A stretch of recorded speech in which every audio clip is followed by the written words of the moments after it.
Welcome to Thoughts on the Market. I'm Mike Wilson, Morgan Stanley CIO and Chief U.S. Equity Strategist. Today we're going to try something a little different. I have my colleague Andrew Pauker from the U.S. Equity Strategy team here to discuss some of the client questions and feedback to our views. It's Monday, September 22nd at 11:30 a.m. in New York. So let's get after it.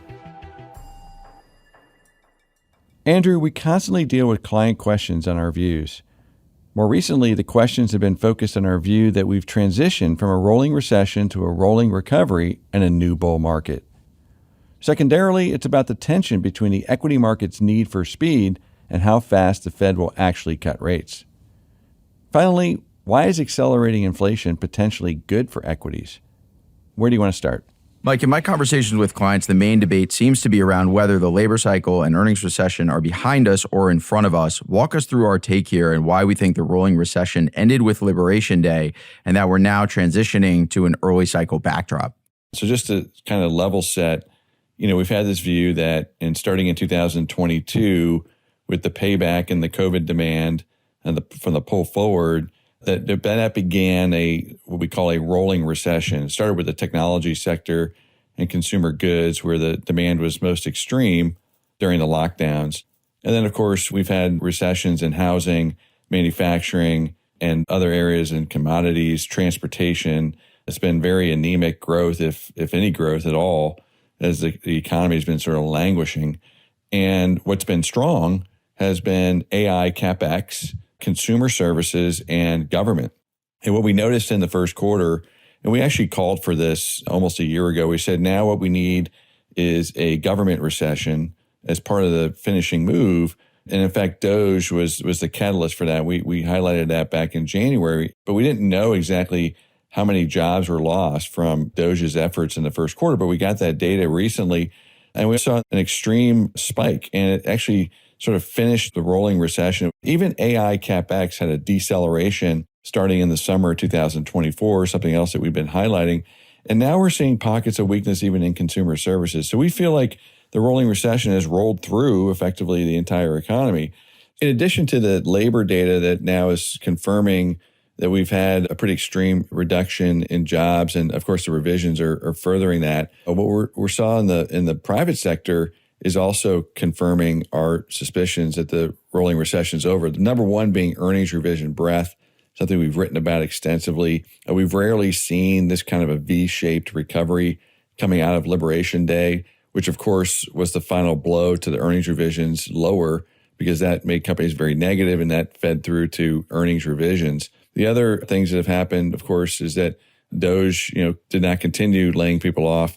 And also we saw the weaker dollar and the AI CapEx cycle bottom in April. And those have also affected kind of a more positive backdrop for earnings growth.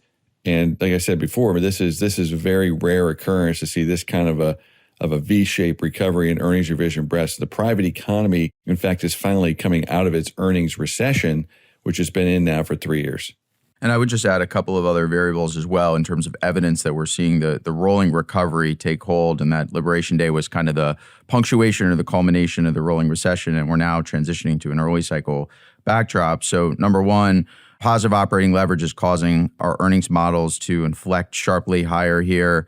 Median stock EPS growth, which had been negative for a lot of the 2022 to 2024 period, is now actually turning positive. It's currently positive 6% now. The rolling correlation between equity returns and inflation break-evens is also now significantly positive. That's classic early cycle. That's something we saw, post-COVID, post-GFC. And then lastly, just in terms of the market internals and kind of what, under the surface, the equity market is telling us.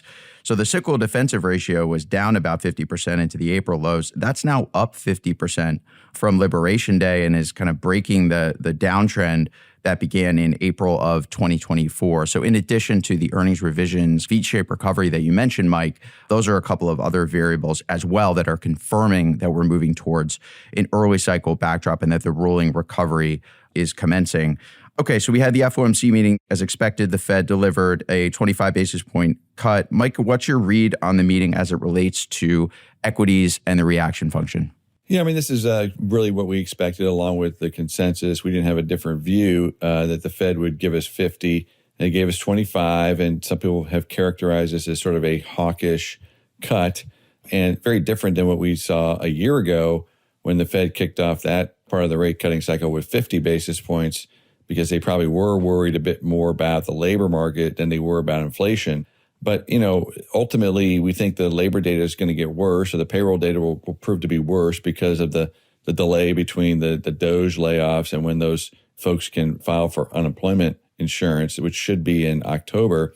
And it's that delayed data that will then get the Fed cutting in earnest, which is what's necessary for the full rotation to kind of the lower quality parts of the market. So while you're right that we've seen cyclicals perform, they haven't performed in the same way that we've seen prior cycles, like in 2020 or 08, 09, because the Fed hasn't cut. They're very far behind the curve if you buy into our thesis that, we had a rolling recession, we had an employment cycle, and they should be much more generous here. So that tension between the Fed's delay to get ahead of the curve and the market's need for speed to get there sooner and more deliberately is where we think that, we have to wait for that to occur to get the full rotation to the lower quality, kind of really cyclical parts of the market. Okay, so let's talk about the back end of the yield curve a little bit and why that's important for stocks. In my dialogue with investors, there's a lot of focus here, just given what happened last fall when the Fed cut at the front end and the back end of the yield curve moved higher. How should market participants think about this dynamic? Yeah, I think this is an unknown known, if you will, because we saw this last fall where the Fed cut 100 basis points and the back end of the 10-year and 30-year Treasury market sold off. That's the first time we've ever seen that in history, where the Fed cuts that aggressively and the back end moves out. And this is a function of just all the fiscal imbalances and the debt issues that we face. And this is not a new issue. So I think it remains to be seen if the bond market is going to be comfortable with the Fed not ignoring the 2% target, but, letting it run hot. As we've said, we think ultimately they will have to let it run hot, and they will, because that's what we need to have a chance at getting out of the debt problem. And so that sort of risk is still out in the future. I have less concern about that more recently because of the way the back end of the bond market has traded, but it's something that we need to keep in the back of our mind. If yields were to go back to 450, which is our key level, then that would be a problem. As long as we're below, sort of 450, and we're well below that now, we're close to 4, I don't think this is a problem at all. Yeah, one of the points that our colleague in rate strategy, Matt Hornback, has highlighted is that the difference between now and the fourth quarter of last year, when we saw that dynamic play out, was that the bond market was very focused on the uncertainty around the fiscal situation. We were going into an election. There was a fair amount of uncertainty around what Trump would do from a fiscal standpoint, and now that is a known. We have the one big beautiful bill signed into law. We know what the deficit impact is. So there is more clarity for the bond market on that front. So that is one key difference now versus last fall, and why we may not see the same kind of reaction in the rates market. Mike, you brought up kind of Run It Hot, which was the title of our note from a couple of weeks ago. I just wanted to get your take on why some inflation coming back is actually a positive for equities, and why actually the deceleration that we've seen in inflation over the last couple of years is one reason why earnings for small cap indices, for instance, have deteriorated so much. And so if we're in this environment where the Fed is perhaps a bit more tolerant of inflation in 2026, why that's actually a positive for equities.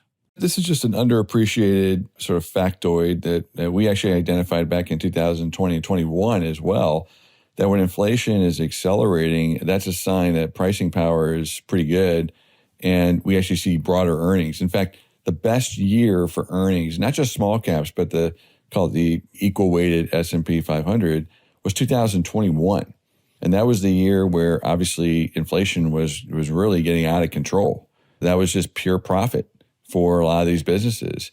And so that's a sign that earnings will be better. Our call over the next 12 months is not about multiples or the Fed so much, but that we think earnings are going to end up being better than people expect because, A, we've been through this 3-year earnings recession. There's a ton of pent-up demand, okay? And now inflation is reaccelerating as demand comes back, and that is actually going to fall to the bottom line. So not only is that good for stocks, okay, but it's also why the equity risk premium can be lower, because if you want to hedge that risk of inflation moving higher, well, then you should be willing to accept a lower equity risk premium relative to what is actually a pretty good base rate for 10-year yields, close to 2% on a real basis.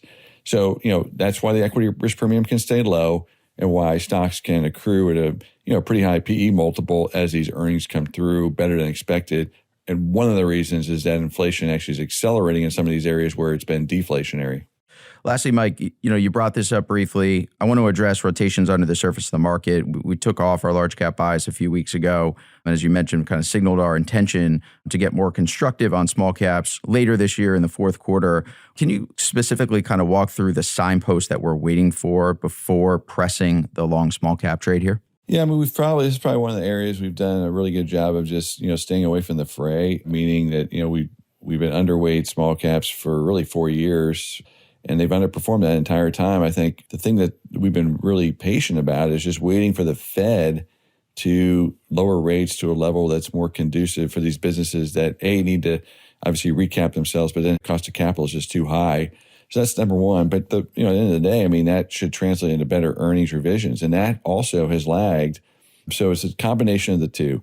The Fed getting ahead of the curve, which I would define as Fed funds at least equal to 2-year Treasury yields, but hopefully below 2-year Treasury yields. Right now, we're about 60, 65 basis points still above 2-year yields. And then the second one is this earnings revision breadth on a relative basis, small over large. It's trying to turn up now. It's been in a straight downtrend really for the last 4 years. And so those two together affect a more robust relative outperformance. And just to be clear, small caps have done really well since Liberation Day. Okay, so in absolute terms, it's been great. It's just the relative trade has not really worked yet. That's where we're going to leave this conversation. Thanks for speaking with me, Andrew, to explain some of the thinking behind our calls. To our listeners, thanks for tuning in. I hope you found it informative and useful, and let us know what you think by leaving us a review.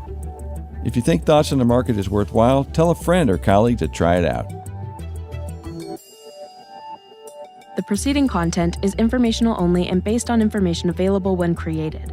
It is not an offer or solicitation, nor is it tax or legal advice. It does not consider your financial circumstances and objectives and may not be suitable for you.